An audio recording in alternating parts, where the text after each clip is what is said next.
Bon, ben sans plus tarder, là, je vais vous présenter notre conférencier d'aujourd'hui.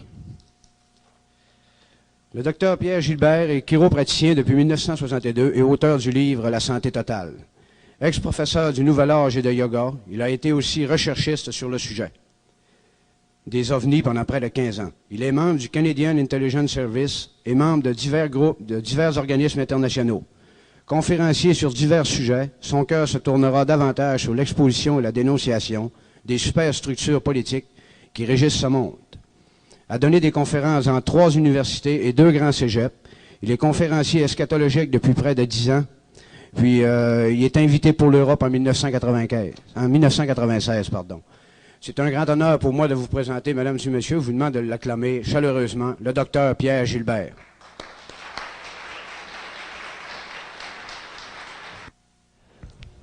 Alors, je voudrais souhaiter la bienvenue à chacun d'entre vous, à tous, comme si vous étiez personnellement liés à moi. Il ne m'est pas possible de vous donner la main à chacun de vous, puisqu'il y en a quelques nombres. Et je dois vous dire que nous sommes très en retard ce matin. Et le matériel que j'ai à vous offrir aujourd'hui demanderait certainement un fin de semaine complet. Alors, il est évident que nous allons couper quelque part. Mais j'espère que j'aurai le jugement nécessaire pour couper aux bonnes places, parce que je suis toujours indécis à quel endroit je couperai. Je veux d'abord vous souhaiter une bonne journée, souhaiter la bienvenue, et ensuite de ça, je vous remercie de ne pas fumer. Je suis vraiment allergique à la fumée, en tous les cas, ma gorge l'est. Je voudrais remercier des individus spéciaux, tels que Régent, Gérard d'Alma, ici, qui vient de me présenter, Daniel Gagnon, qui est en arrière, debout. Ensuite, je veux remercier l'équipe de Plein Feu sur l'heure juste. Et vraiment, je voudrais que vous les applaudissiez parce que c'est une équipe qui est avec moi depuis déjà plusieurs années et qui n'épargne ni temps ni argent pour arriver aux fins que nous cherchons, c'est-à-dire faire connaître la parole de Dieu et faire connaître les événements dans lesquels nous sommes actuellement.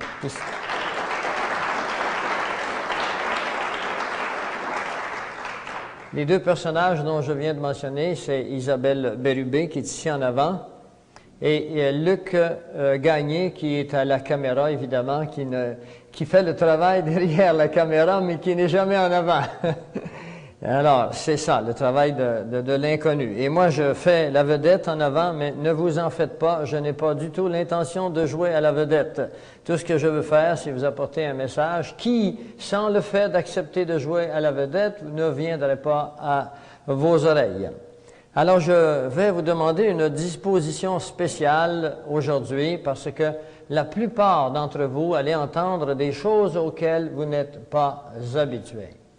Vous savez, ce n'est pas parce que vous ne connaissez pas l'électronique qu'elle n'existe pas. Il y a 2000 ans, on ne connaissait même pas le mot atome. Elle était là, pareil, elle existait. Donc, je vous demande une disposition d'esprit, ouvrir d'abord vos cœurs et votre esprit, parce que ce que j'ai à vous apporter est conforme à ce que j'aime appeler la vérité. Et la vérité, ce n'est pas moi. Et ce n'est pas moi qui ai la vérité. La vérité, c'est Dieu qui l'a et c'est dans sa parole. Et je vais vous démontrer aujourd'hui où nous sommes rendus, que nous sommes à la fin des temps.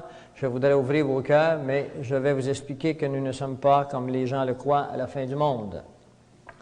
Maintenant, je voudrais vous dire que votre esprit, elle est comme un parachute. Elle fonctionne que lorsque vous l'ouvrez. Autrement, vous vous cassez la gueule. Il y a 2 nouvelles ici que je vais partager avec vous aujourd'hui. Il y en a une que j'appellerais une mauvaise nouvelle.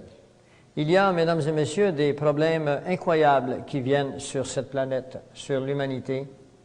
Et ces problèmes dont je vous parle, je vais vous les démontrer, je vais vous les prouver, dans la mesure où vous voulez bien ouvrir vos cœurs et vos esprits. Je vais vous les prouver par des documents qui sont faits par les gens qui régissent ce monde, et ils sont faits également, et je vais vous les prouver également par la prophétie de la parole de Dieu. Tantôt, on a dit que j'étais eschatologiste. C'est un mot qui est ignoré par la plupart d'entre vous. Le mot eschatologie veut dire ceux-là qui étudient les signes de la fin des temps. Eschatologie veut dire toute chose amenée à sa fin. Et je n'ai pas l'intention de vous faire peur. De toute façon, c'est une réalité que vous ne pouvez échapper. Alors, l'eschatologie est l'étude de la prophétie biblique en contexte de la situation A, du temps, B, des événements internationaux. On ne peut étudier l'eschatologie en gardant son nez dans la Bible seulement. La Bible est un livre comme une boussole. De temps à autre, il faut la mettre sur la map pour regarder à quelle latitude nous sommes rendus. Et ensuite de ça, si je n'avais qu'une mauvaise nouvelle à vous raconter, je ne serais pas ici aujourd'hui, je ferais du skidoo ou encore je me cacherais derrière de la drogue ou de la boisson en attendant que les choses viennent. Mais non, vous voyez que j'ai le cœur gai, vous voyez que je lève la tête parce que je n'ai pas peur des événements qui viennent et j'ai des bonnes raisons de ne pas avoir peur parce que celui qui m'a dit qu'il y avait des mauvaises nouvelles, lesquelles nouvelles je vois par l'actualité, m'a dit d'autres choses également.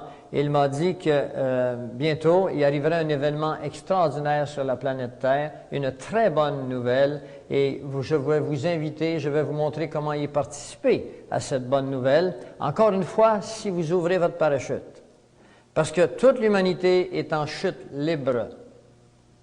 Il faut ouvrir son parachute.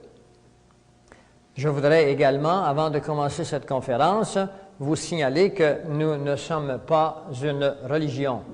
Nous ne sommes pas une secte. Nous ne prônons aucune religion. Nous ne prônons aucun mouvement, aucune secte. Nous sommes plein feu sur leur juste, une compagnie qui a pour mission, avec des vidéocassettes et des conférences, de faire connaître A, la parole de Dieu, B, spécialement cette partie de la parole de Dieu consacrée à la prophétie. Et c'est pour ça que nous aurons des cassettes vidéo qui sont faites professionnellement et nous vous invitons à vous les procurer. Et si nous ne les avons pas tous, nous sommes en train de produire des cassettes dont je vous mentionnerai cet après-midi. Vous pourrez réserver d'avance. Et la conférence d'aujourd'hui est enregistrée, mais nous ne pourrons vous la donner avant qu'elle soit faite en montage. C'est-à-dire que nous ajouterons des images de l'actualité afin que vous puissiez avoir une cafétéria d'éléments qui vient activer, si vous voulez, qui rende plus vrai la conférence d'aujourd'hui. Ensuite de cela, je voudrais vous expliquer la vidéocassette, pas la vidéocassette, mais l'acétate que vous voyez sur l'écran ici, qui s'appelle Ordo ab Chaos. C'est un terme latin, ce sont 3 mots latins, qui veulent dire l'ordre à partir du désordre. Bien, c'est de ce mot qui est un concept, ce mot qui contient une philosophie en lui-même, qui est aussi vieux qu'Adam et Ève, ce mot qui a été utilisé spécialement par les philosophes de l'école de pensée de Karl Marx et de Friedrich Hegel, que nous vient ce mot qui veut dire que les hommes qui contrôlent notre société pour créer un nouvel ordre dans notre société y apportent le désordre. Et c'est également les 3 mots que vous trouvez sur une bague de ces personnes qu'on appelle les francs-maçons, la franc-maçonnerie internationale, ceux-là du 33e degré. Et on leur remet cela et c'est un grand honneur pour eux de les recevoir. Et c'est un mot qui en lui-même implique que l'humanité ne peut jamais être stable. L'humanité ne peut jamais espérer arriver à une condition où l'homme pourra dire « il fait bon vivre et nous sommes en sécurité ». Ordo ab Chaos est le thème, les mots-clés d'une religion qu'on appelle la franc-maçonnerie internationale, que nous allons déshabiller pour vous ce matin, afin que vous puissiez ensuite, quand vous regardez les nouvelles internationales, comprendre que ces hommes mènent notre planète depuis un bon moment et que ces hommes ont planifié avec un agenda bien précis des crises économiques qui sont à l'horizon. Il y en a une très grande à l'horizon, c'est une 3e guerre mondiale. Et ils ont planifié la 2e guerre mondiale, ils ont planifié la 1re guerre mondiale, ils ont planifié la guerre des sécessions américaines, la Révolution française et la Révolution bolchevique. Maintenant, je voudrais partager avec vous que ces hommes ont créé au cours des 2 derniers siècles des sociétés qu'on appelle des sociétés secrètes. Et ces sociétés secrètes sont moins secrètes qu'elles étaient. Elles sont sur la place publique maintenant par l'intermédiaire des gens comme moi, parce que je ne suis certes pas le seul à amener à votre oreille et à votre connaissance ces sociétés secrètes. Aux États-Unis, bon nombre de personnages comme moi le font, mais je dois vous dire qu'aux États-Unis, elles le font avec un grand coût, c'est le coût de leur vie. Nous sommes, un type comme moi, appelés à un moment donné disparaître parce que je dénonce sur la place publique les plans de ces sociétés. Alors, vous devrez savoir, vous allez le voir tantôt, que ces trois mots sont l'ordre parfait d'une doctrine, et je voudrais que vous reteniez le mot qui suit, luciférienne. Ordo ab chaos. Le triangle que vous voyez en haut à droite, non pas, oui, le triangle est un triangle que vous connaissez très bien, peut-être que vous ne l'identifiez pas maintenant, mais à la fin de l'avant-midi, il sera clair dans votre tête, je vous en expliquerai chaque signification. Celui qui est en bas est le nouveau sigle. Un cheval est un nouveau sigle accepté depuis 1992 par la Société de la franc-maçonnerie internationale et des Illuminati. Et ce sigle correspond entièrement à Apocalypse 6, le verset 2, qui est l'entrée en matière de l'arrivée de l'Antéchrist, c'est-à-dire un cavalier sur un cheval blanc. Et c'est leur nouveau signe, depuis 1992.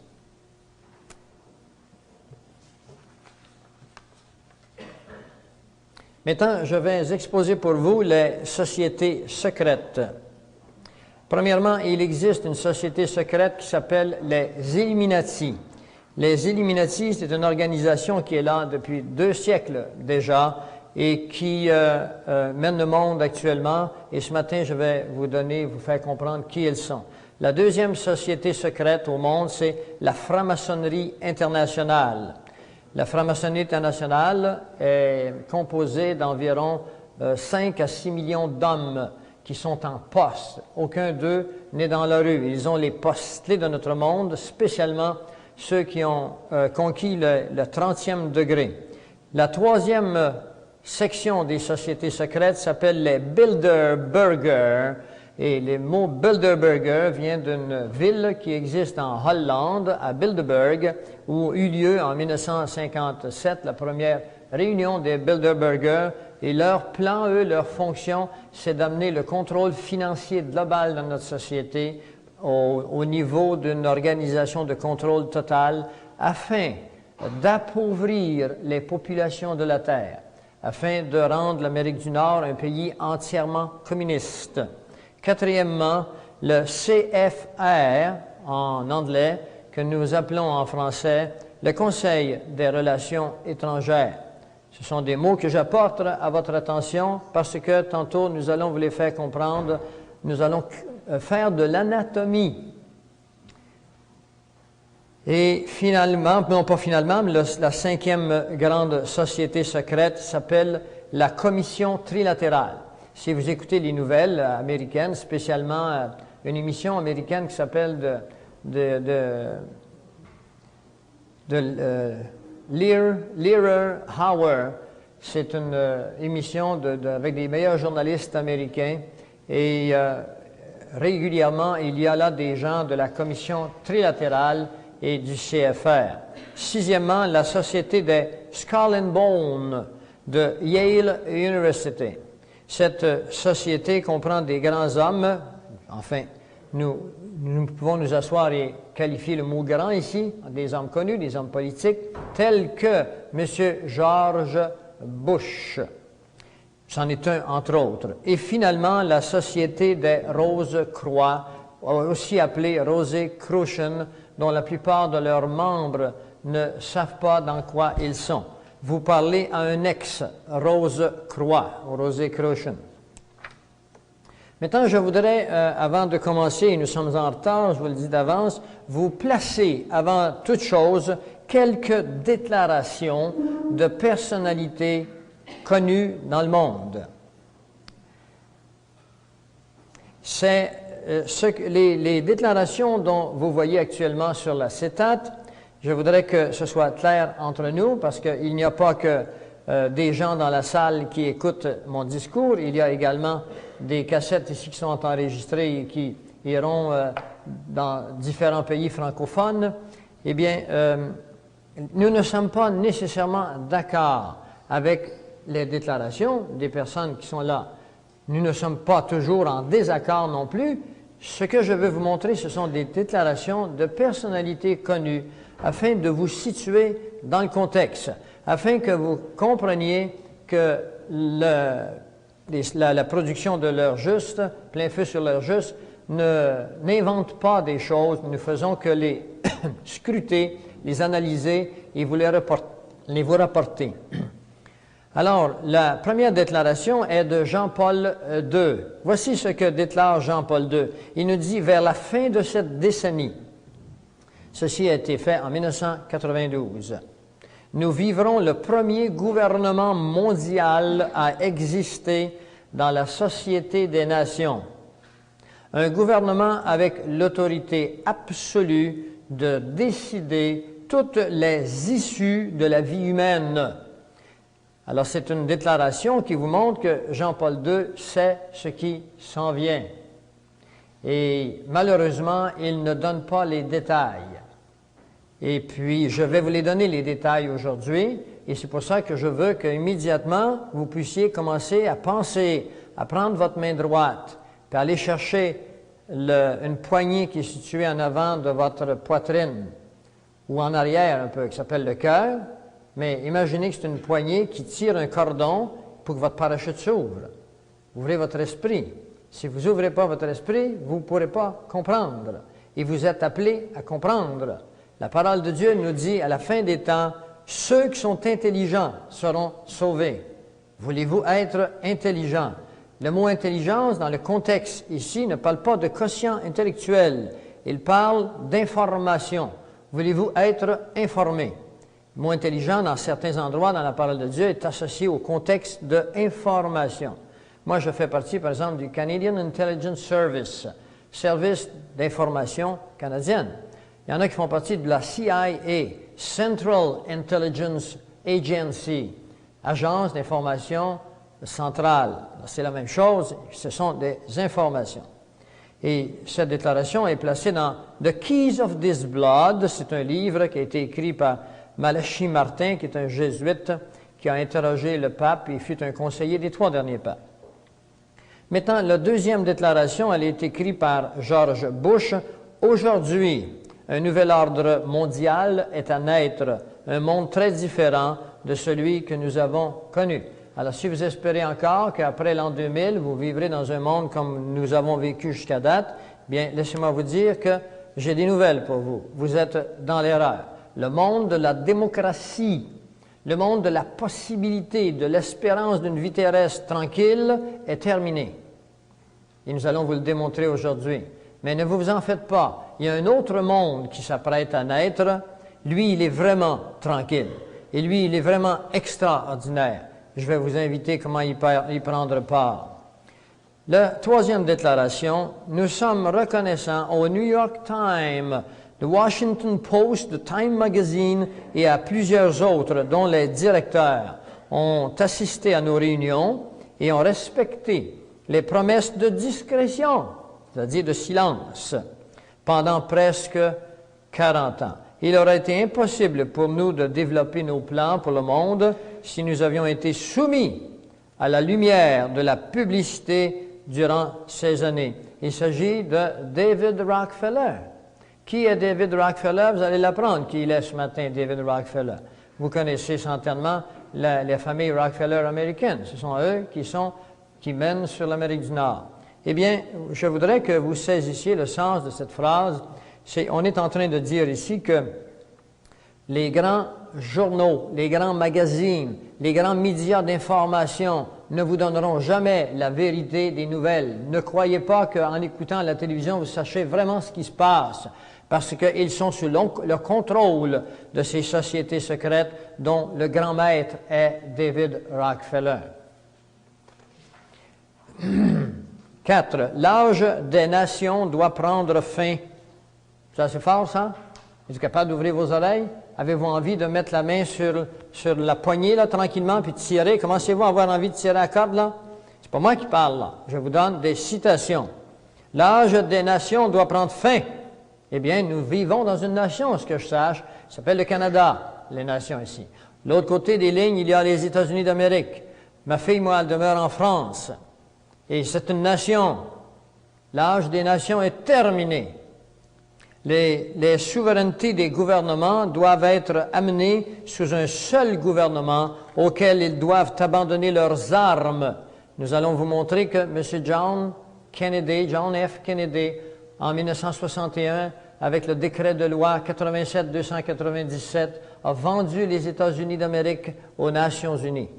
Il le regrettera, il le déclarera dans un discours fait à l'Université de Columbie, aux États-Unis, et il dira, avant que je quitte cet office, je dois avertir les gens d'Amérique du Nord qu'il y a un complot pour la perte de nos droits et de nos libertés. Et il imprimera 10 milliards de billets appelés United States Note, des notes, c'est-à-dire des billets vraiment imprimés pour le peuple américain, par le peuple américain. Il en imprimera 10 milliards et 10 jours après, il se fera tuer à Dallas. L.B. Johnson, qui le suivra, retirera immédiatement les billets. L.B. Johnson est un franc-maçon du 33e degré. Le numéro 5. Je planifie de retirer les armes de tous les citoyens américains et de vous les remettre. Cette phrase a été dite par Bill Clinton le 16 novembre 1994 sous la directive présidentielle PDD numéro 25. PDD numéro 25 se trouve dans un livre qui est ici, qui s'appelle « Le dernier dictateur mondial qui vient ». Il est là, il est vivant, il va rentrer en action très bientôt. Et ce nouveau dictateur mondial sera le dictateur sur une organisation qui s'appelle, que vous pensez, une organisation de paix. Et c'est quand on dit des choses comme je vous dis qu'on risque notre vie, ça s'appelle les Nations unies. Les casques bleus vont bientôt devenir des casques noirs. Alors, il a déclaré ceci lorsqu'il prenait des vacances à Hawaï en 1994, et c'est un militaire qui était là, qui a entendu le discours, qui était un chrétien, et qui, le lendemain, dans son église, s'est levé debout et a déclaré ceci. Alors, c'est pour ça que vous voyez M. Rock du Canada, le ministre Rock du Canada, qui met tout en branle pour faire tomber le port des armes au Canada, aux États-Unis, et toutes les nations qui ont accepté de se débarrasser de leurs armes en sont passées sous la domination de la dictature. Vous ne devez pas vous débarrasser de vos armes. Je sais qu'il y a des gens qui ont été tués à Montréal dans une cafétéria, mais je voudrais que vous sachiez que c'est un événement isolé et que toute l'humanité maintenant s'oriente sur des événements isolés qui ont été préparés de toutes pièces par ces gens-là. Je vous montrerai comment cet après-midi on a payé ou on a drogué des gens pour tirer dans la foule, pour que la foule ait compassion des gens qui sont décédés, afin qu'on fasse passer des lois qui enlèvent les armes. Ce faisant, on dira au public que les armes sont dangereuses. Maintenant, ils sont protégés. En même temps qu'on vous enlèvera vos armes, le gouvernement, lui, s'arme jusqu'aux dents. Et ce n'est que la répétition de ce qui est arrivé depuis des siècles. Le 6e, en 1935 demeurera dans l'histoire, car pour la première fois, une nation civilisée oblige l'enregistrement de ses armes. Nos rues seront plus sécuritaires, notre police plus efficace, et le monde entier suivra notre exemple. Cette phrase fut prononcée en 1937 par Adolf Hitler. Et vous savez ce qui a suivi. Alors, tous les gouvernements qui ont désarmé leur population l'ont fait dans le but de ne pas rencontrer d'opposition. C'est contre le 4e amendement des États-Unis qui prévoit que chaque citoyen ait un droit de port d'armes, obligation de port d'armes, en cas que les gouvernements rebelles viennent amener le peuple sous la dictature. Et je vais vous le dire tout de suite, nous en allons sous la dictature, non seulement nationale, mais la dictature mondiale. Le numéro 7, nous devons agir aussi rapidement que possible vers un seul gouvernement mondial, une seule religion, un seul chef mondial. Ceci a été exprimé par Robert Miller. Ce n'est pas n'importe qui, Robert Miller, c'est l'ex-assistant au secrétaire des Nations Unies, maintenant président de l'Université de la paix au Costa Rica. L'Université de la paix au Costa Rica. Une seule religion, un seul gouvernement, un seul homme en place. Je vais vous montrer que si vous avez encore foi qu'il existe un Dieu, que ce Dieu-là nous a donné dans son livre qu'on appelle la Bible, les indications précises pour l'arrivée de ces choses. Cet après-midi, vous aurez l'occasion de vous faire expliquer tout à fait comment le prophète Daniel nous a tout donné sur ce qui arrive maintenant. Il n'y a rien de nouveau sous le soleil. Comprenez que Dieu ne vit pas dans le temps comme vous et moi. Ça ne l'exclut pas de vivre dans le temps. Mais Dieu savait toutes choses et il nous a dit ces choses non pas parce qu'il les produisait, mais parce qu'il les savait. Il faut connaître la différence entre l'omnipuissance de Dieu et son omniscience. C'est par sa science qu'il le savait, mais ce n'est pas lui qui les produit.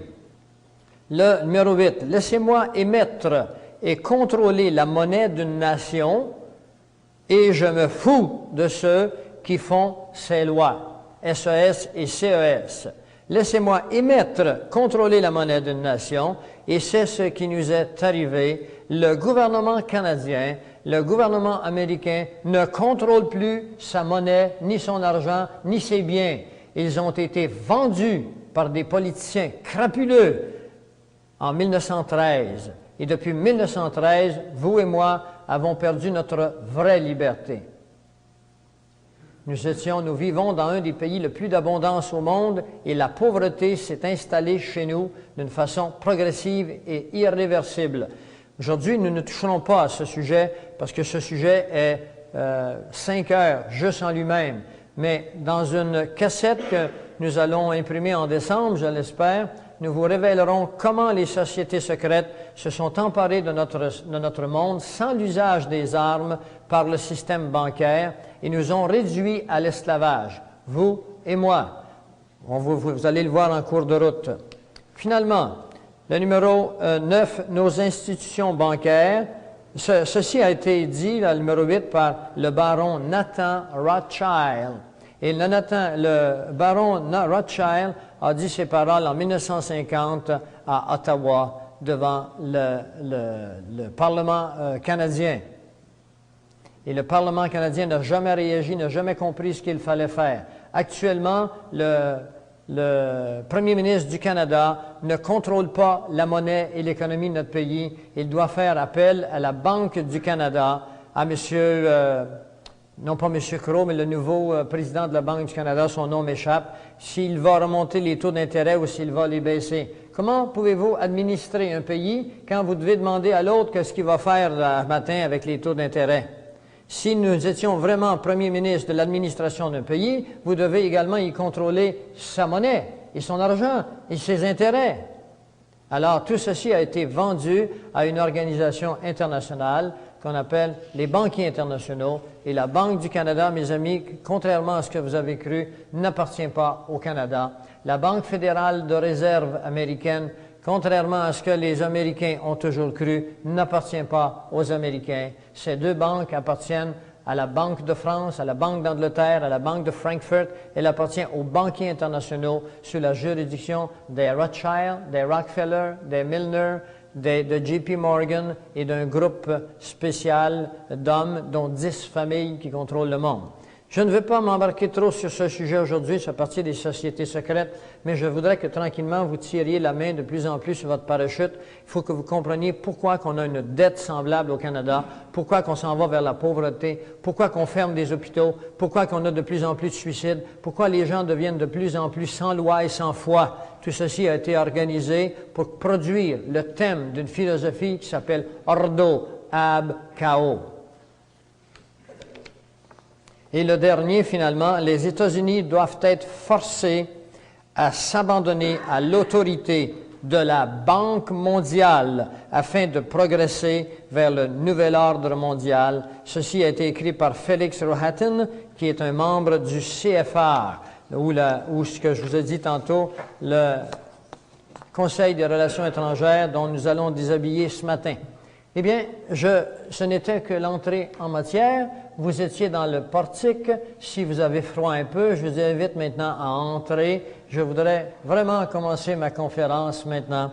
Je voudrais vous expliquer d'où nous vient ce grand contrôle international, comment il a commencé finalement. Et puis pour cela, mais il faut aller loin en arrière, il faut aller dans le passé, il faut aller jusqu'à l'an 458. Et je vais lire un peu, vous m'excuserez. Voyez-vous, je n'ai pas cette mémoire théâtrale des artistes de tout retenir par cœur, mais je connais assez bien mon matériel. Vous aurez l'occasion de poser des questions. Alors, il faut retourner vers l'an 458 à partir d'un homme qui s'appelle Mérovie, qui est le premier roi des Francs. Francs, ça veut dire français. Et cela s'appelle la lignée du Saint Graal. Il y a des gens peut-être dans cette salle ou qui entendront qui font partie d'un groupe qu'on appelle la Vérité dans la lumière avec un homme qui s'appelle Abdrouchin qui prône être le Fils de l'homme et qui a écrit beaucoup de livres dont j'ai été initié vers l'âge de 25 ans qui ont influencé ma vie et qui m'ont permis de concevoir et de voir dès cette époque qu'il y avait dans le monde une société secrète de désinformation. Il est important que vous compreniez ça. Une société de désinformation. Cette société n'est pas sous la direction unique d'un seul homme. C'est un réseau de désinformation. Et je vous dis quelque chose là. Il n'est pas naturel à l'homme de chercher Dieu. Alors, Dieu dit que dans son Fils Jésus, il dit « Je suis la vérité ». Alors, les gens aiment mieux aller vers l'homme parce que la relation est plus facile, on le voit, et entendre ce que l'homme a à dire et croire ce que l'homme dit au lieu d'aller vers Dieu et voir ce que lui a à dire dans son livre qu'on appelle la Bible. Alors, la lignée du Saint Graal, il faut remonter au roi français Mérovie avec toute la lignée des rois d'Europe et même le pape Étienne IX, qui est alors le chef de l'Église romaine au XIe siècle. Charlemagne et Pépin III se diront mariés à des princesses mérovingiennes.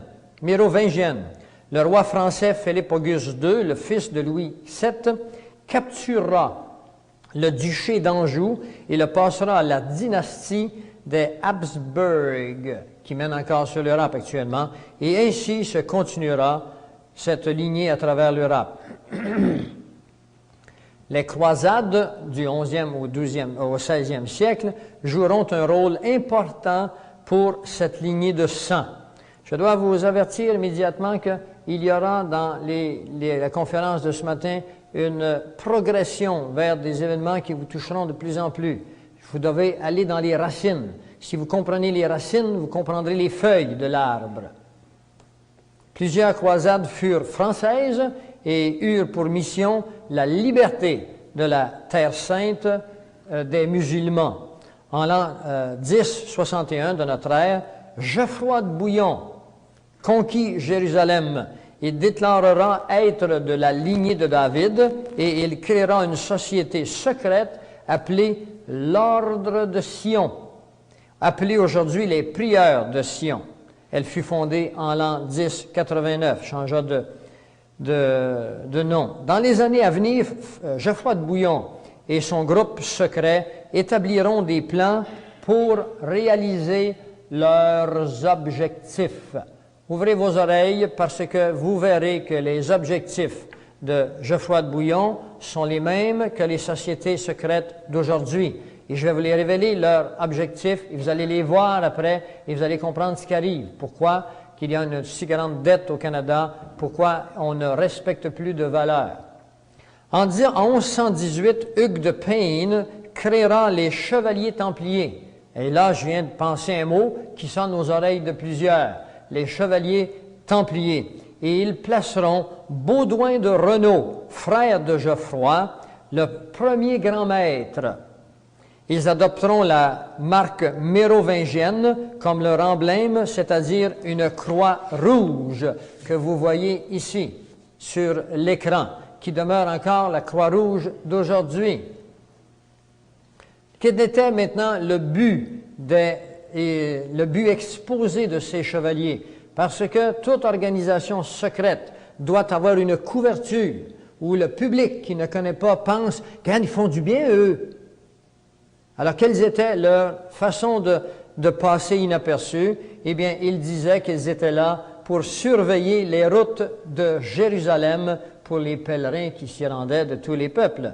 Ils se déclarèrent soumis au pape et à aucune autre autorité. Les 9 personnes appelées les pauvres chevaliers se rendirent à Jérusalem et ils furent reçus dans les quartiers de Baudouin. Alors, c'était un château du temps de l'époque. N'allez pas croire que c'était les châteaux d'aujourd'hui. Il n'y avait pas l'eau courante. Alors, ils y passèrent une dizaine d'années à une activité bien particulière. Écoutez-la, cette activité. Avec des paysans qu'ils engageaient, ils creusèrent les alentours du temple pour y découvrir les trésors du temple de Salomon. Et moi qui arrive d'Israël, je dois vous dire qu'on voit encore des fouilles tout autour de Jérusalem, du mur des Lamentations, et c'est rempli de fouilles. À chaque jour, on trouve des choses extraordinaires, parce qu'il y a 4 couches, 4 civilisations qui y ont passé. En 1953, un rouleau de cuivre découvert près de la mer Morte indique qu'un trésor de près de 138 tonnes d'or et d'argent y avait été englouti par les prêtres juifs en l'an 70 de notre époque. Ils revinrent en Europe avec les richesses de Salomon. Ils bâtirent des châteaux partout en Europe. Ils devinrent les fameux gardiens du Graal. Pour ceux qui ne savent pas ce qu'est le Graal, c'est supposément cette coupe dans laquelle Jésus aurait bu à la dernière scène. Il faudrait que vous compreniez que c'est une totale invention. Devant la richesse et le pouvoir, ils se séparèrent bientôt de l'évêque de Rome, du pape, et ils établirent leur propre roi. Ils établirent un système bancaire à toute l'Europe et ils prêtèrent au roi et au gouvernement. Ils inventèrent un système de transfert d'or d'une ville à une autre et d'une banque à une autre, simplement en écrivant une note sur un papier. Aujourd'hui, on appelle ça un chèque. Et la raison pour laquelle ils firent cela, c'est qu'ils se faisaient voler leur or durant le transport. Alors, ils finirent par dire au roi, à UX, nous allons garder votre or, nous allons vous envoyer un papier qui est un émissaire du montant que nous gardons pour vous. Et finalement, ils passèrent la même or à 5, 6, 10 pays. Et les rois ne se préoccupaient pas de savoir si l'or était à eux. Ils la vendaient à 5 ou 10 pays. Et c'est comme ça qu'ils devinrent évidemment très riches. Et c'est le même système bancaire que nous avons aujourd'hui. L'argent est pris de nulle part. Elle est un crédit qu'il se donne le droit. Je ne vais pas embarquer dans ce discours, mais vous le verrez en cours de route qu'ils ont établi les mêmes systèmes. Alors, leur vrai but, c'était le contrôle monétaire et politique mondial. Premier but, contrôle monétaire et politique mondial. Les rois de France essayèrent alors de les détruire. Ils firent kidnapper le pape Boniface VIII et ils tuèrent son successeur Bénédicte XI. En 1305, on remonte, là, on s'en vient plus près de nous. Vous vous sentez plus à l'aise, là? En 10e siècle, c'est loin, mais au 13e siècle, là, vous devez... Ah, là, je me rapproche. Ça sent du familier, non? Pas encore. Ah bon. Alors, les rois de France essayèrent alors de les détruire. En 1305, Philippe, le roi Philippe, s'arrange pour placer son propre candidat à la papauté. Clément V, évêque de Bordeaux, Clément V, c'est ça, évêque de Bordeaux. Ensemble, ils organisèrent l'Inquisition et ils tentèrent de se débarrasser des Mérovingiens et de s'enquérir des trésors. Je voudrais vous dire que vous sachiez que durant le temps de l'Inquisition, entre le 11e et le 16e siècle, l'Église officielle a mis à mort, au nom de Dieu, 40 millions de personnes. Il faut que vous sachiez ces choses-là. On obligeait à être membre de l'Église officielle, sinon vous étiez tué sur place ou exilé. Voilà pourquoi un grand nombre de personnes devinrent membres de l'Église officielle. Maintenant, je voudrais vous expliquer que ça, c'est Ordo ab Chao. Et je voudrais vous expliquer qu'Ordo ab Chao est encore là aujourd'hui. Et que ce qui est arrivé hier va se répéter demain, très bientôt. Si vous voulez demeurer chrétien, vous aurez à payer de votre vie. Ou à moins que vous faites quelque chose de spécial que je vous indiquerai cet après-midi. Les Templiers, le 13 octobre 1307, tous les Templiers de France furent arrêtés, incluant le grand maître Jacques de Molay. Molay et Geoffroy de Charnay, qui était alors propriétaire du suaire de Turin, moururent brûlés sur le bûcher.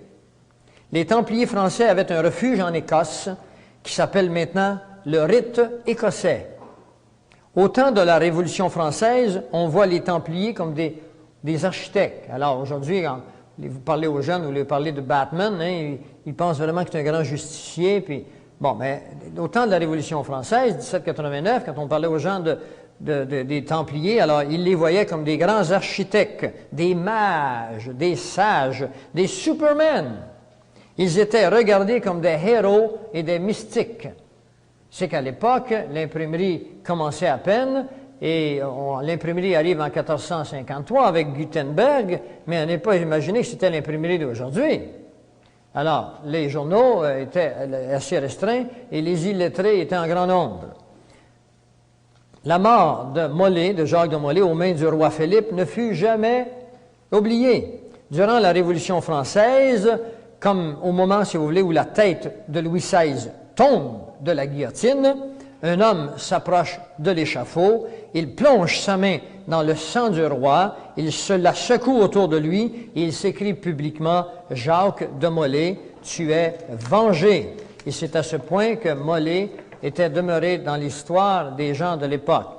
Les objectifs, les connaissances et l'esprit des Templiers existent encore de nos jours dans les loges maçonniques. Il existe aux États-Unis une société appelée la Société Jacques de Molay en 1995. Les Mormons et les maçons ont des rites qui proviennent des Templiers. Elena Petrovna Blavatsky parle de la sagesse des Templiers. C'est elle qui a institué les chevaliers blancs. C'est elle qui a institué cet ordre du Nouvel Âge, qui sera connu ensuite par Alice Bailey et Annie Besant. Adolf Hitler faisait partie d'une société secrète appelée le Groupe de Thulé, plus tard qui se transformera dans toute sa philosophie et ses doctrines dans un mouvement qu'on appelle le mouvement naziste. Il faudrait que vous compreniez maintenant que vous devez mettre vos deux mains sur la poignée et tirer très fort. Parce que si vous ne voulez pas comprendre ce qui va suivre maintenant, vous ne comprendrez jamais la nature du monde dans lequel nous vivons. Et vous allez continuer comme un enfant à espérer que papa va résoudre tous les problèmes du monde. Vous allez continuer à espérer que papa, c'est le plus fort au monde. Quand il vient des petits garçons à mon bureau, moi qui ont 5 ans et moins, je lui demande, je prends le plaisir à lui demander, c'est qui le plus fort du monde? C'est mon papa. Et si vous pensez que vos gouvernements sont les plus forts du monde, qui vont vous protéger, vous êtes comme dans l'illusion de votre petit garçon qui a 5 ans et moins. Vous devez préparer vos familles à ce qui va suivre. Et je mets ma tête sur la bûche quand je vous dis des choses comme ça. Je ne vous dis pas que ça va arriver demain matin. Je n'ai pas d'heure ou de jour à vous dire. Mais j'ai une époque. C'est la mienne, c'est la vôtre. Les objectifs et les connaissances de l'esprit des Templiers existent de nos jours dans les loges maçonniques. On est rendu plus loin que ça. Alors, le parti nazi, c'était le résultat de doctrines extrémistes, de doctrines fanatiques, d'hommes qui avaient une spiritualité luciférienne, une spiritualité inspirée du monde des ténèbres. Et faites-vous-en pas, les ténèbres sont forts. Ils sont encore là aujourd'hui. Ils sont beaucoup mieux organisés qu'à l'époque. Parce qu'aujourd'hui, on a la technologie. Je vais vous révéler cet après-midi comment cette technologie est contre vous et moi. Au début, ils s'appelaient les prieurs de Sion, et ils avaient 3 buts. Alors là, maintenant, ouvrez vos oreilles, faites fonctionner vos mémoires vives. Premièrement, il fallait acquérir les biens du monde. A, acquérir les biens du monde. On est au 13e siècle, là. B, il fallait établir un gouvernement mondial. On est toujours au 13e siècle, là. C, il fallait un seul roi avec une seule pensée, la pensée mérovingienne. On est au 13e siècle, là. Quels sont les 3 objectifs? Acquérir les biens du monde, gouverner tout le monde entier, avoir un seul roi. Et je vais vous montrer maintenant que ces objectifs n'ont pas changé. Je vous les ai montrés tantôt au début. Les Nations unies sont en train de préparer la perte de nationalité de tous les pays du monde pour arriver à un seul gouvernement mondial, une seule sphère de gouvernement, un seul roi et une seule religion. N'excluez jamais que les hommes d'en haut qui sont intéressés au bien du monde ont exclu la religion. Les hommes qui sont en haut ont une foi, mais ce n'est pas la foi chrétienne. Le mot foi veut simplement dire confiance. Ils ont confiance en un Dieu, mais ce n'est pas le Dieu, c'est pas mon Dieu, ce n'est pas le Dieu de la Bible, c'est leur Dieu. Et maintenant, à la fin de l'avant-midi, vous connaîtrez leur Dieu, et vos yeux s'ouvriront dans la mesure où vous tirez sur le parachute, parce qu'autrement vous allez atterrir sans parachute. Il n'y en a pas beaucoup qui s'en sortent, surtout quand vous montez dans les avions d'aujourd'hui.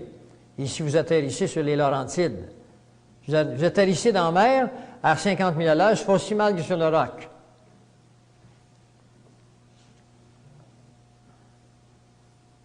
Il est dit qu'ils savent où est le trésor et qu'ils contrôlent l'économie mondiale. En 1979, on est plus près de nous, un reporter de la BBC demandait à Pierre Chartrand de Saint-Clair, qui est alors le secrétaire général des prieurs de Sion, s'il possède encore le trésor de Sion. Il répondit, « Il sera retourné à Jérusalem en temps voulu. » Parce que Jérusalem, mettez-le dans vos têtes, c'est le centre de l'humanité. Le peuple juif, c'est l'horloge de l'humanité. Les Juifs ne sont pas un petit peuple quelconque, c'est le peuple de Dieu, le peuple physique de Dieu. Ce n'est pas le peuple spirituel de Dieu, c'est le croyant du Nouveau Testament qui est le peuple spirituel de Dieu. Mais le peuple physique de Dieu, sur lequel Dieu va se servir pour régler l'horloge du temps qui reste à l'humanité, c'est le peuple juif.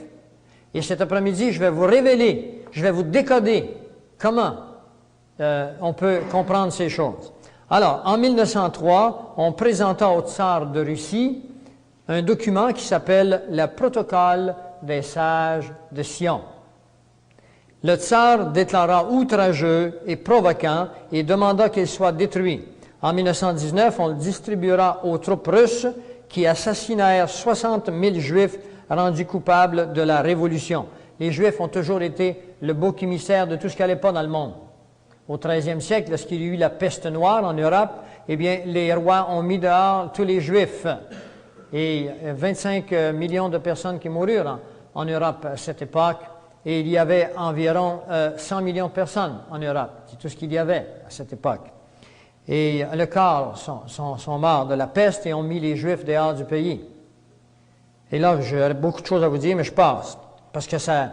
Isabelle, toi, tu connais les ordinateurs, tu sais, quand tu rentres dans un programme, comment est-ce qu'on peut aller loin? Alors, il faut que je fasse attention parce que j'ai envie d'entrer dans un programme, je vais m'abstenir. En 1919, on le distribua aux troupes russes qui massacrèrent 60 000 Juifs. Hitler s'en servit pour nourrir les haines diaboliques. Le protocole était signé par les représentants de Sion, vous écoutez, du 33e degré, c'est-à-dire de la maçonnerie internationale. Ce sont les maçons qui ont composé un recueil de lois et de règles qui montrent des plans pour s'emparer du monde entier et qui vont dire que ce sont les Juifs qui avaient préparé cela dans le but de monter le monde entier contre les Juifs. Et vous allez comprendre qui est la maçonnerie dans un instant.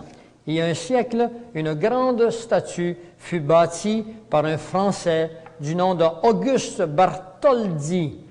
Elle fut placée dans le port de New York, elle fut bâtie en France, elle fut amenée sur bateau, elle fut placée dans le port de New York avec le nom officiel La Liberté, Lumière du Monde. Et cela fut découvert le 4 juillet 1987, quand on commença à faire le ménage de la Statue de la Liberté qui est à New York.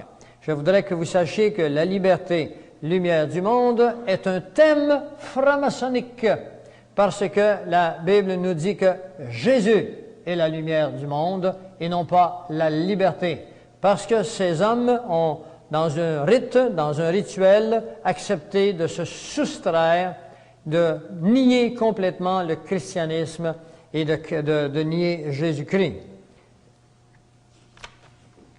Maintenant, allons dans la franc-maçonnerie afin que vous compreniez qu'on s'appelle les prieurs de Sion, on deviendra les Templiers chevaliers, et après les Templiers chevaliers, on deviendra la franc-maçonnerie.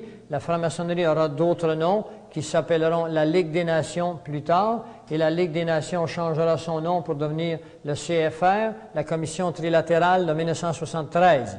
Tous ces noms sont des changements de nomenclature avec le même esprit et les hommes qui passent par la même formation. J'ai avec moi des documents qui normalement auraient pu faire partie de ce matin, qu'on appelle le plan, le grand plan. Et à l'intérieur du plan, eh bien, nous est livré la formation que doivent recevoir ces hommes. Je vous soustrais à tout cela, je vous dis simplement ceci: mentir doit devenir une deuxième nature pour ces hommes. Le mensonge est l'outil le plus important de ces hommes. Il faudrait que vous compreniez que ces hommes, la plupart de nos grands politiciens qui prennent les décisions, sont membres de ces organisations. La franc-maçonnerie, l'institution maçonnique, doit son existence à une confrérie de maçons constructeurs qui voyageaient en Europe dès le 8e siècle. Dès le 8e siècle, ils se partageaient des secrets qui étaient reliés à leur métier. On ne retrouve les premières traces du mot franc-maçon qu'en 1376, sous la forme anglaise de Freemason. Il semble que le mot libre dans ça, liberté, le préfixe semble vouloir le dire. Un ouvrier qui était hors du commun. Il bénéficiait de franchises accordées par l'Église, des franchises accordées par les souverains. Ils étaient libres des obligations des corporations ou libres de naissance. C'est ce qu'on appelle aujourd'hui un citoyen naturel. Chacun de vous, actuellement, n'êtes pas au Canada des citoyens naturels. Vous êtes des citoyens sous la loi de l'amirauté. Et à ce titre, sur la loi de l'amirauté, vous êtes dans un grand bateau. Et dans ce grand bateau, vous êtes un meuble. Ici, le gouverneur général qui a reçu le droit de disposer des meubles comme il le voudra. Et c'est pour ça que vous êtes des payeurs de taxes. Il faut que vous changiez de statut, passez du statut de payeur de taxes ou de citoyen sur la loi de l'amirauté aux citoyens de loi naturelle pour cesser de devenir un payeur de taxes. Je vous apprends des choses, mais ceci est dans la Constitution canadienne. Et cela a été réglé par des gens qui ont fait la Constitution canadienne et qui savaient ces choses, ils ont prévu une plus grande liberté. C'est pour ça que le Canada et l'Amérique du Nord étaient des pays bénis de Dieu, qui nous ont été enlevés depuis 1913 à cause de l'arrivée en masse des lois maçonniques et de la maçonnerie internationale. C'est en Bretagne, en Grande-Bretagne, surtout en Écosse, que l'on trouve au début du XVIIe siècle les premières traces de la franc-maçonnerie moderne, soit la transition entre une maçonnerie de métier, écoutez là, transition d'une maçonnerie de métier à une maçonnerie de pensée. En 1702, la loge londonienne Saint-Paul édictait que, entre parenthèses, les privilèges de la maçonnerie ne sont plus désormais réservés seulement aux ouvriers constructeurs, mais ils seront étendus aux personnes de tous les États qui voudront y prendre part. Vous pouvez y prendre part. Sans qu'il y a un chemin à suivre. Commence alors l'histoire de la maçonnerie moderne qu'on appelle la maçonnerie symbolique. Le 24 juin 1717, le jour de la Saint-Jean, les membres de les 4 loges londoniennes se réunissent et ils forment la Grande Loge de Londres, qui est la première fédération des loges maçonniques. En 1723, ils on publiera à Londres « The Constitution of Freemasons », l'implantation par les Anglais des loges maçonniques en France, arrive vers 1725. En 1738, la première obédience française, qu'on appelle Fédération des loges, voit le jour. C'est la Grande Loge de France. En 1773, apparaît une autre obédience qu'on appelle le Grand Orient de France. Si jamais j'entendais parler du Grand Orient de France, c'est une loge maçonnique. La loge de Londres se proclame la Grande Loge d'Angleterre. Et c'est elle qui compte alors des loges à travers tout le pays, en Angleterre, et même dans ses colonies. Le Canada est une colonie Angleterre, les États-Unis, la Nouvelle-Zélande et l'Australie. Les Anglais vont l'exporter jusqu'en Turquie, en Chine, au Nicaragua, en Europe. C'est la contagion des Pays-Bas, en Autriche, au Luxembourg, en Hollande, en Allemagne, en Hongrie, la Roumanie, la Bulgarie, la Grèce, la Suisse, les pays scandinaves, la Russie, et l'Europe méridionale et le Portugal. Autrement dit, la franc-maçonnerie est partout, dans tous les gouvernements mondiaux. Et quand vous comprendrez leurs objectifs, vous verrez dans un instant que vous comprendrez ce que c'est que la franc-maçonnerie. Je dois terminer la franc-maçonnerie avant d'aller à la pause.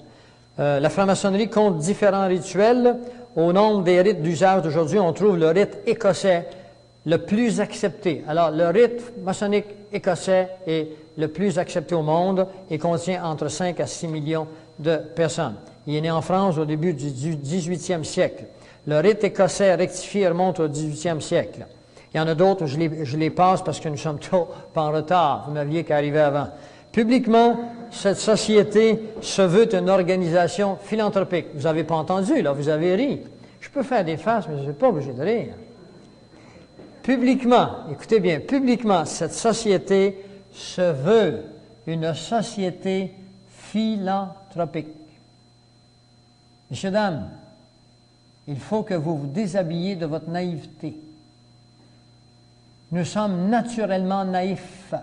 Si quelqu'un nous dit qu'il travaille au nom du bien, on donne son sang. Soyez sur vos gardes.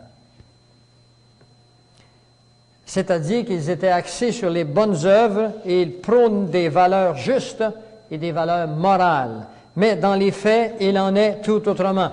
Dans le livre « The Lost Keys of Freemasonry », ça veut dire les clés perdues de la maçonnerie, Manly Palmer, 33e degré, révèle que, écoutez, l'ordre maçonnique n'est pas une organisation simple, sociale, mais elle est composée de tous ceux qui sont liés ensemble pour apprendre et appliquer les principes du mysticisme et les rites occultes.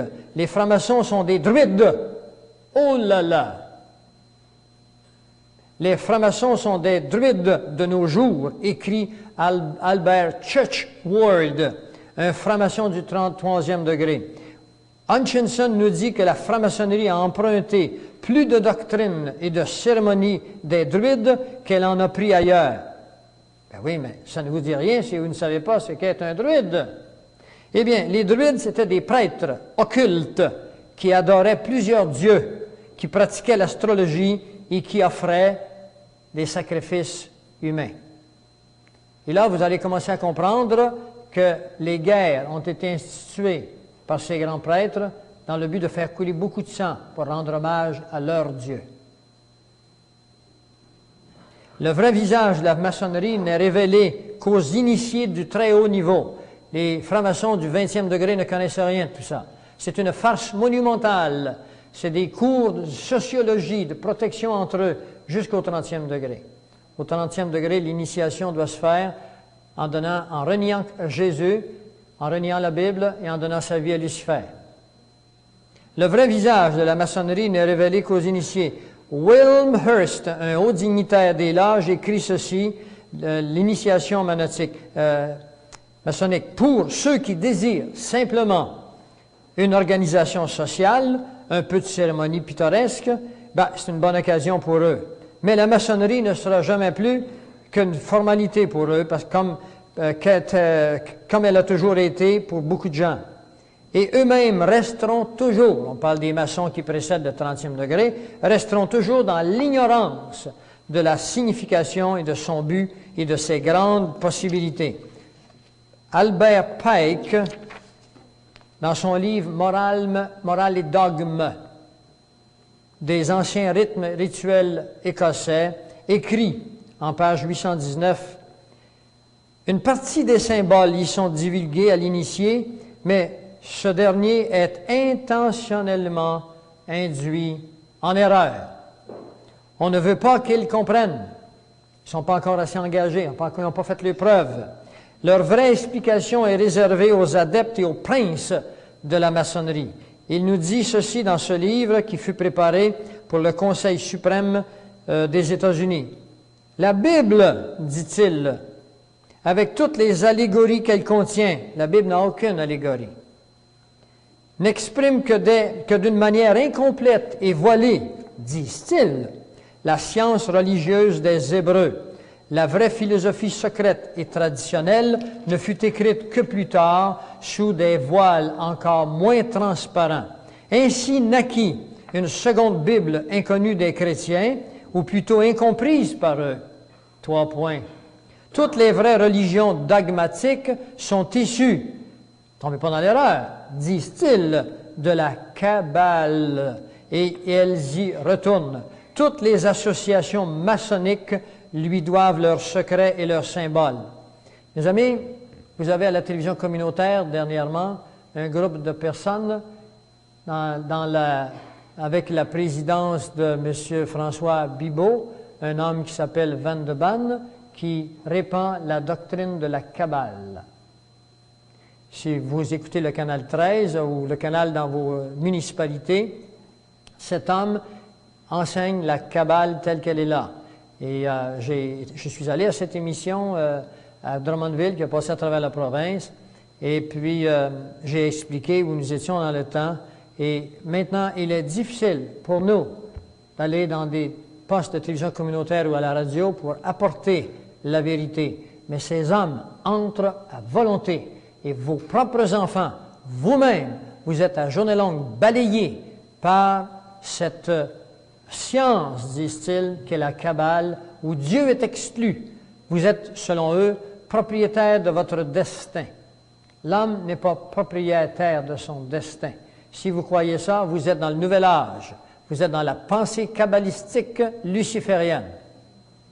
L'homme, le chrétien, est un enfant de Dieu soumis à la seigneurie de Dieu.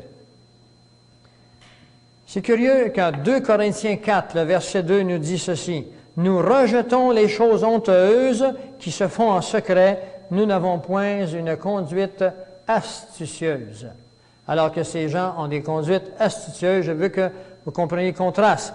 Nous ne sommes pas là pour faire la promotion de la franc-maçonnerie. Nous sommes là pour faire de l'anatomie, afin que vous soyez demain un peu moins naïfs, un peu moins ignorants. Dieu nous appelle à connaître toute la lumière. La Kabbale, c'est l'ensemble des traditions juives relatives à l'interprétation mystique de l'Ancien Testament. L'Ancien Testament ne s'interprète pas d'une manière mystique, il s'interprète en contexte. Il est des plus anciens systèmes philosophiques occidentaux. Il est la fondation sur laquelle vous trouverez l'astrologie, le tarot, l'alchimie, la numérologie, la mythologie, la magie. C'est une science occulte qui prétend mettre ses adeptes en communication avec le monde des esprits. C'est du quotidien de nos jours de voir les gens qui font appel aux esprits. Je voudrais que vous sachiez que c'est de l'occultisme. Et c'est anti-biblique, c'est anti-chrétien. Si vous vous livrez à ces choses, vous êtes en abomination devant la parole de Dieu, devant Dieu. Vous le trouverez dans le Deutéronome 18. Oswald Wirth nous révèle que le livre de l'apprenti, il faut que je finisse ces choses-là, qui s'appelle « Quantité de maçons s'imaginent connaître la maçonnerie alors qu'ils ne soupçonnent même pas l'existence de ses mystères et de son ésotérisme. » Alors j'en passe, évidemment. La maçonnerie est une religion. Dans le livre du maître d'Oswald Wirth, nous lisons à la page 22, « Reste à savoir si la franc-maçonnerie est oui ou non une religion. » Il dit ceci, « Cesserait-elle d'en être une parce que les autels de ces temples sont consacrés au culte de la liberté, de la fraternité et de l'égalité. Voilà 3 mots que je voudrais que vous connaissiez. Liberté, fraternité, égalité. Ce sont les thèmes, les mots-clés de la franc-maçonnerie internationale. Ce sont par ces mots qu'eut lieu le rassemblement de la Révolution française. Ceux qui ont étudié l'histoire un peu se souviennent très bien que Robespierre publiait des documents dans lesquels on proclamait la liberté, la fraternité et l'égalité. Cette liberté vous dégageait de toute autorité civile ou divine. Elle est la même aujourd'hui. Ce sont des mots clés que vous devez retenir. Ayons, disait-il, le courage de nous tenir religieux, de nous affirmer apôtres d'une religion plus sainte que toutes les autres. C'est ainsi que le premier effet de l'initiation pour les maçonneries, c'est de purifier l'apprenti de toute mentalité chrétienne, s'il en a une. Il est curieux de voir que dans 1 Jean 1, le verset 7, il est marqué « Mais si nous marchons dans la lumière, comme il est lui-même dans la lumière, nous sommes mutuellement en communion, et le sang de Jésus, son Fils, nous purifie. » Voyez-vous, la doctrine luciférienne est diamétralement opposée au christianisme. Dans le christianisme, aucun de nous n'est capable de nous sauver. C'est Christ qui vient nous sauver. Par son sang, c'est le sang de Jésus qui nous purifie. 1 Corinthiens 1,30. Dans la maçonnerie, c'est l'homme qui se purifie en se sanctifiant lui-même, en étant une personnalité de grande envergure. Alors voilà le genre de doctrines subtiles qui ont infiltré les religions, les gens qui pensant se sauver en faisant du bien. On va vous expliquer ça après-midi. Ce sont des doctrines qui deviennent à moitié de la franc-maçonnerie internationale.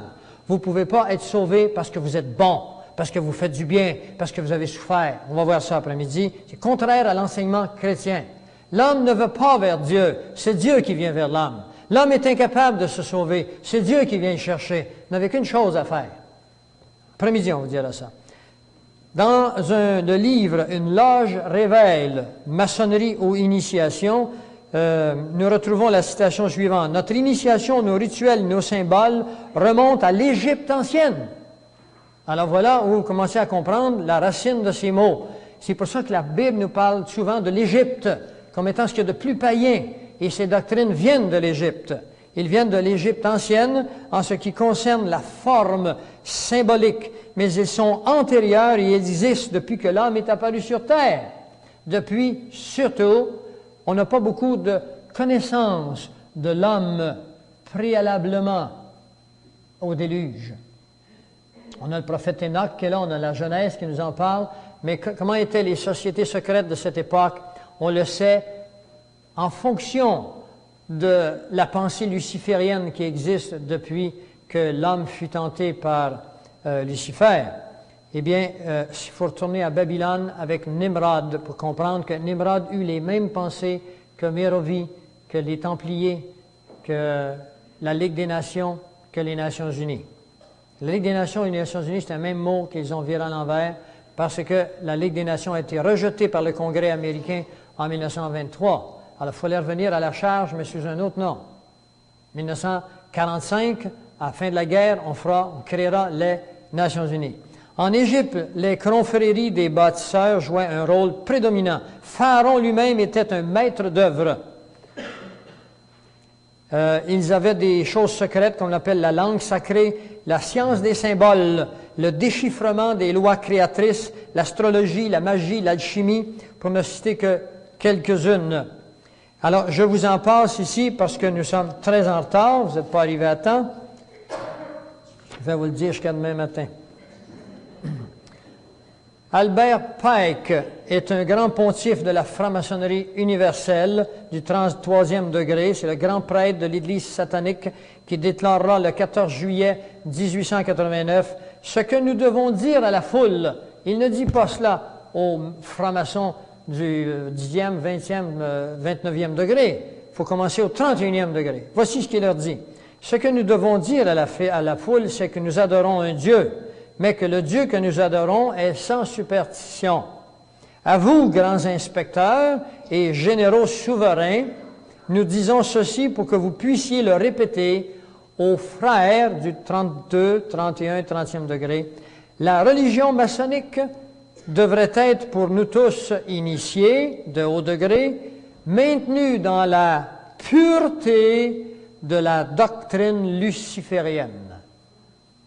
Si Lucifer n'était pas Dieu, disent-ils, qu'est-ce que Adonai, c'est-à-dire Jésus, le Dieu des chrétiens, pourquoi le Dieu des chrétiens, dit-il, le calomnierait, c'est-à-dire prendrait la peine de répandre des fausses choses dangereuses sur son compte? Parce que Jésus nous dénonce Lucifer et ses œuvres. Alors il dit, s'il n'était pas Dieu, pourquoi Jésus le dénonce?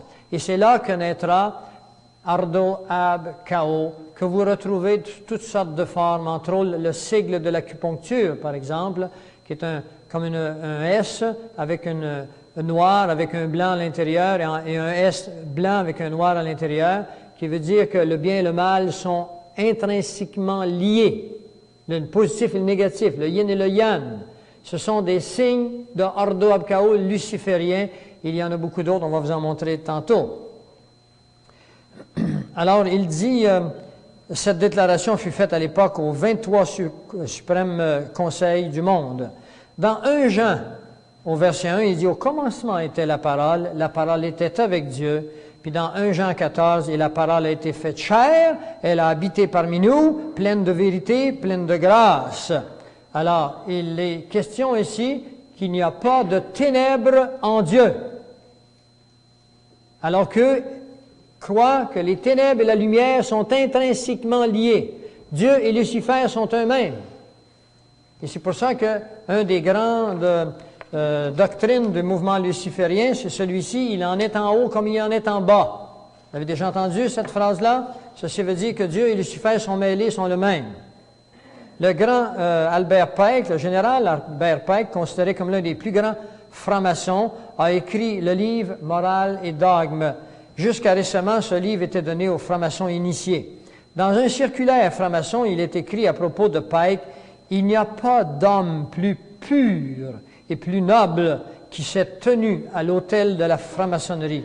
Il fut le plus éminent maçon du monde. » Dans Romains 3, 23, il est marqué, « Tous sont péchés, sont pécheurs, tous sont pécheurs, et tous sont privés de la gloire de Dieu. » Ça veut dire qu'il n'y a pas un homme qui est arrivé au monde depuis Adam qui peut se dire pur. Tous les hommes ont hérité du péché d'Adam transmis dans vos germes génétiques, dans l'ADN. Et ceci fut découvert par des scientifiques russes qu'il y a dans les germes, dans la génétique de l'homme, quelque chose qu'ils ne comprennent pas, qui ne lui permet pas de vivre au-delà de X années, qui ne lui permet pas de tenir une ligne de conduite continue, qu'ils ne comprennent pas. Vous et moi, si vous êtes chrétiens, comprenez que c'est le fruit du premier péché. Alors cet homme se déclare pur, c'est exactement ce que Lucifer fit devant Dieu, et il se déclara pur. Et sa doctrine répandue maintenant chez les hommes qui mènent notre monde et les a emmenés dans des initiations qui se croient pures. Et eux ne vous croient pas, vous, purs. Vous allez voir dans un instant, ils vont vous offrir comme sacrifice humain sur l'autel de leur doctrine à leur Dieu. Et ceci est préparé, et je vais vous expliquer ça cet après-midi. Cette conférence est composée d'éléments qui semblent disparates, mais c'est un casse-tête qui va prendre toute son entité dans la globalité. C'est pas pour rien que je le mets sur la place publique, que je risque ma vie pour le faire. Vous devez le savoir. Si vous ne le savez pas, vous serez des victimes. Je vais vous dire ce que vous devez faire pour éviter d'être une victime.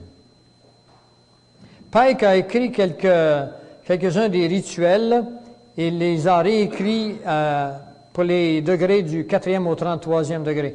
Pike a occupé la position de pontife de la franc-maçonnerie universelle, tête de la maçonnerie mondiale. Il a été à la tête des Illuminati jusqu'en les années 1870. Il fut le grand prêtre de l'Église satanique et le fondateur du Ku Klux Klan. Ça vous dit quelque chose, le Ku Klux Klan? C'est une organisation qu'on trouve aux États-Unis dans le but de se débarrasser des Noirs. Vous devez comprendre que Satan a un but, c'est d'élever l'homme contre l'homme, nation contre nation, race contre race. Entre 1859 et 1871, il mit sur papier les détails d'un plan militaire Alors là, vous voyez que la conférence gradue vers des réalités, un plan militaire. Ce plan devait servir de base pour l'organisation de 3 guerres mondiales et de 3 révolutions majeures qu'il considérait comme étant nécessaires pour faire aboutir, écoutez bien là, la conspiration à son stade final dans le cours du 20e siècle. Où sommes-nous? 20e siècle. Et ceci correspond entièrement, si vous avez un peu de curiosité, à vous irez dans le psaume 2, le verset 1 à 6, où il est question d'une conspiration de toute l'humanité contre son oint, contre Jésus-Christ. Et vous allez comprendre que si vous pensez qu'on peut vivre sans croyance, sans foi, vous allez comprendre que Dieu est venu et nous a donné une foi, et vous allez comprendre que ceux qui sont contre Dieu ont également une foi. Il n'y a que le public qui en a plus de foi. Mais ce public va se faire balloter ou par ceux qui ont la foi satanique ou par ceux qui ont la foi divine. Vous aurez un choix à prendre. Il n'existe pas de milieu. Pike fut celui qui organisa le nouveau rite palladien. C'est un rite secret qui adore Lucifer, qui pratique l'occultisme et qui réunit l'élite de différentes divisions mondiales.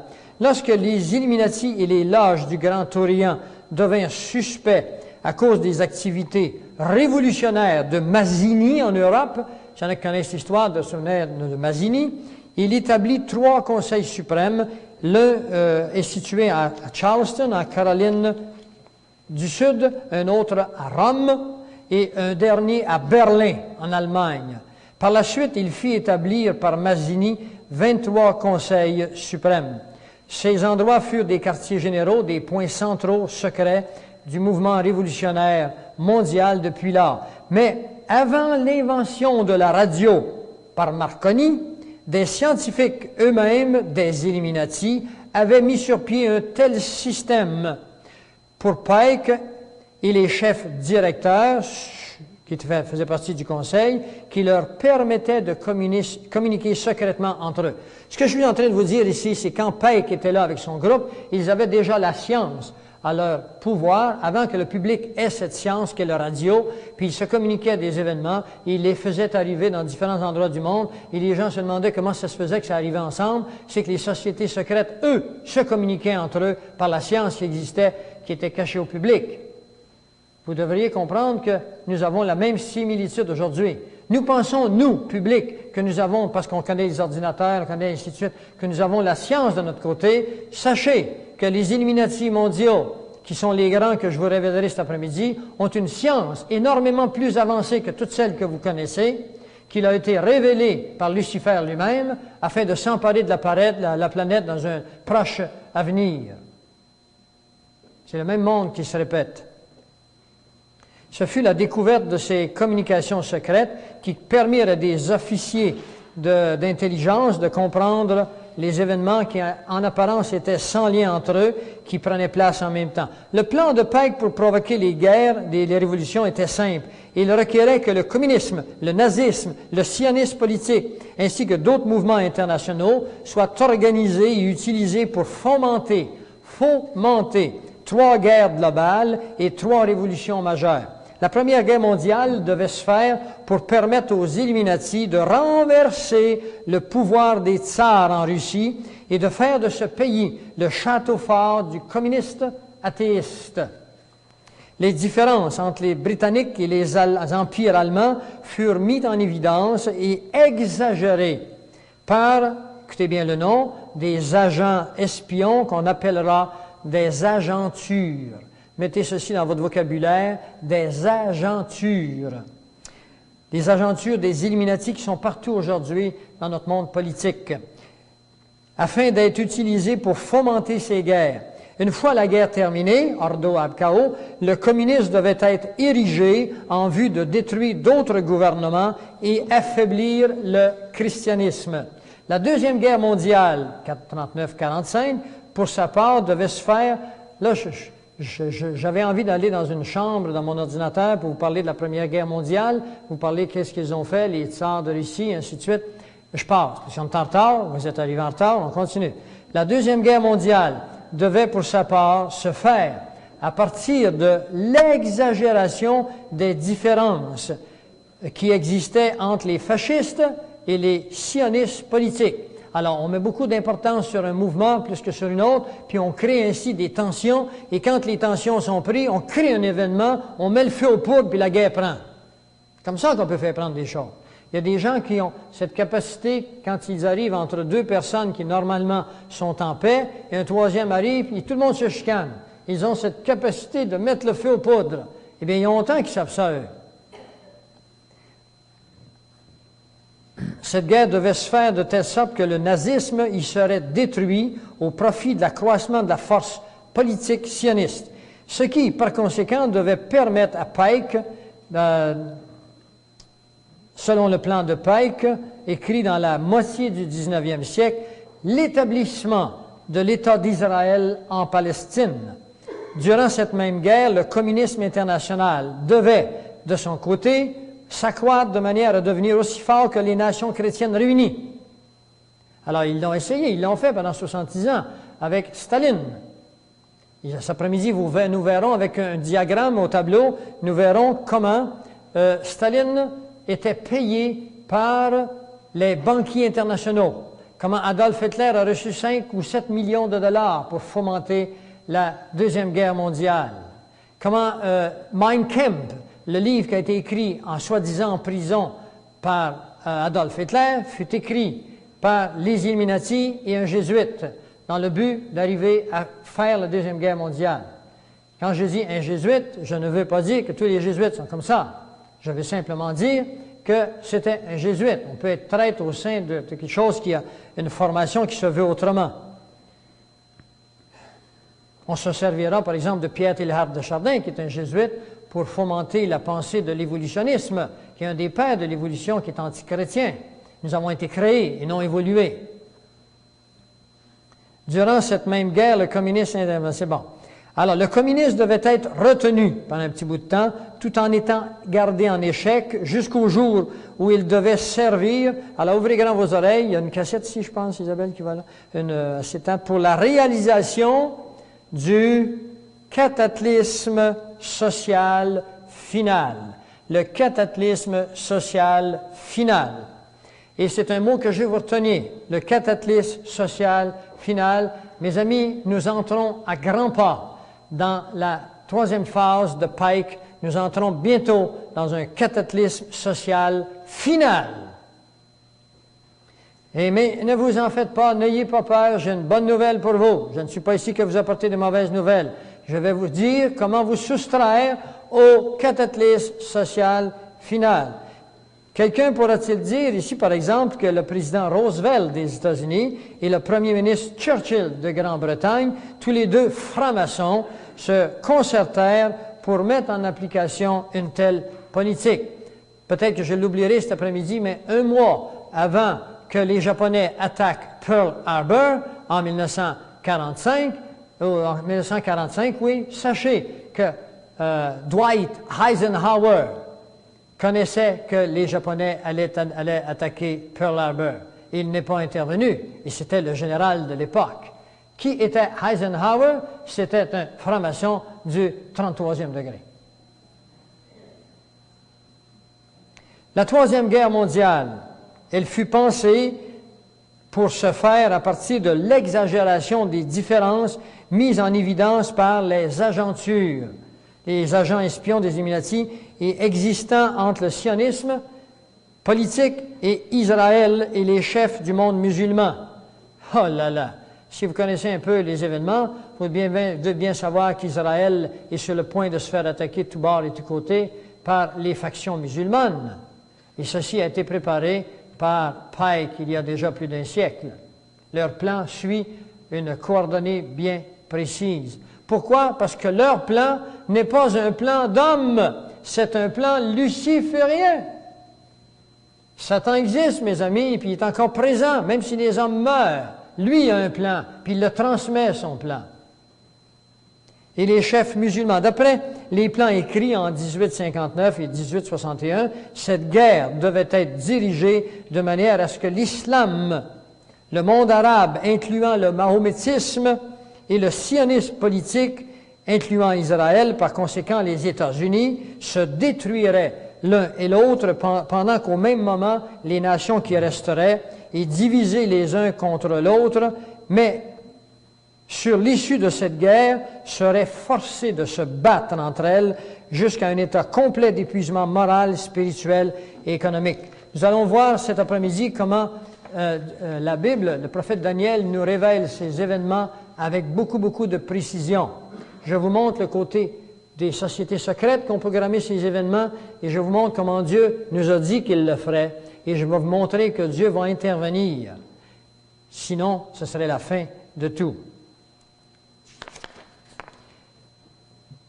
Bon, alors j'en passe ici parce que le 15 août 1871, par exemple, Albert Pike confia à Mazzini qu'une fois que seraient terminées les 3 guerres mondiales, alors là, ouvrez vos grandes oreilles, ceux qui aspirent à mettre sur pied une domination mondiale incontestée, gouvernement mondial dont je vous ai parlé tantôt, par les Nations Unies, provoqueront un des plus grands cataclysmes sociaux que le monde n'ait jamais connu.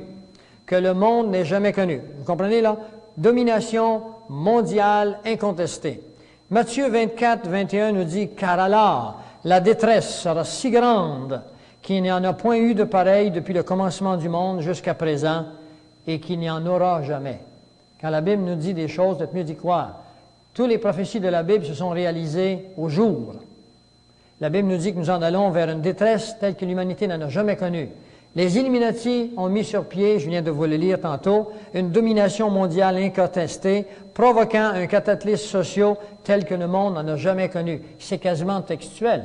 C'est pas Dieu qui le fait, c'est Dieu qui le sait à cause de son omniscience, qui nous le révèle, afin que vous soyez prêts. Mais la plupart d'entre vous connaissez ces choses, enfin un bon nombre. Ceux qui ne sont pas prêts, cet après-midi, je vais vous donner les armes pour être prêts. Et vous ferez ce que Matthieu nous dit. Quand vous verrez ces choses, levez la tête, parce que votre délivrance est à la porte. Et je vais vous montrer où on est rendu dans l'échelle du temps. Alors, pour renforcer ce qu'il avait, avançait, il cita ses propres écrits. Et là, j'en passe, il dira, par exemple, que la vraie lumière, faut que je vous le lise. Partout, les citoyens obligés de se défendre contre les minorités mondiales de révolutionnaires extermineront eux-mêmes ces destructeurs de civilisation. Par la suite, la multitude, ce qui restera sur la planète Terre, la multitude délusionnés avec la chrétienté. Ils sont désillusionnés de la chrétienté. Pourquoi seront-ils désillusionnés de la chrétienté? Parce que la chrétienté ne sera plus là. Et ce qui restera de la chrétienté seront désorganisés. Et dont les esprits déistes. Qu'est-ce qu'un esprit déiste? C'est un esprit qui cherche Dieu. Cherchez-vous à connaître ce que Dieu dit qu'il est, vous avez un esprit déiste, ce que j'espère. Laissez sans direction à partir de ce moment-là, parce que l'Évangile n'existera plus sur la planète de la Terre bientôt. L'Évangile de Jésus-Christ est appelé à disparaître prochainement. Et je vais vous le montrer cet après-midi. Ainsi que les gens qui professent la foi de l'Évangile. À ce moment-là, demeurant tout de même anxieux d'un idéal, sans pour autant savoir à qui exprimer leur adoration. Alors, les gens qui restent, ils n'ont pas accepté Jésus dans leur vie au préalable, ils restent sur la planète Terre, ils ont été tués par ceci ou cela. Là, ils cherchent Dieu, ils cherchent qui adorer, où aller, ils ne trouvent pas. Alors, voici ce qu'ils ont préparé. Ils ont préparé, il dit, ils recevront alors la vraie lumière à travers la manifestation universelle de la pure doctrine de Lucifer. Bientôt, vous n'entendrez plus parler du christianisme et c'est la domination luciférienne qui va exister sur la planète Terre pendant 3 ans et demi. Je vous expliquerai ça cet après-midi. Cette pure doctrine de Lucifer, apportée à la vue de tous, est une manifestation, disent-ils, qui résultera finalement du mouvement réactionnaire général, qui suivra la destruction du christianisme et de l'athéisme. Écoutez là, non seulement le christianisme est détruit, mais l'athéisme également est détruit. C'est-à-dire que si vous êtes un non-croyant actuellement, vous ne pourrez pas, durant ces périodes, demeurer un non-croyant.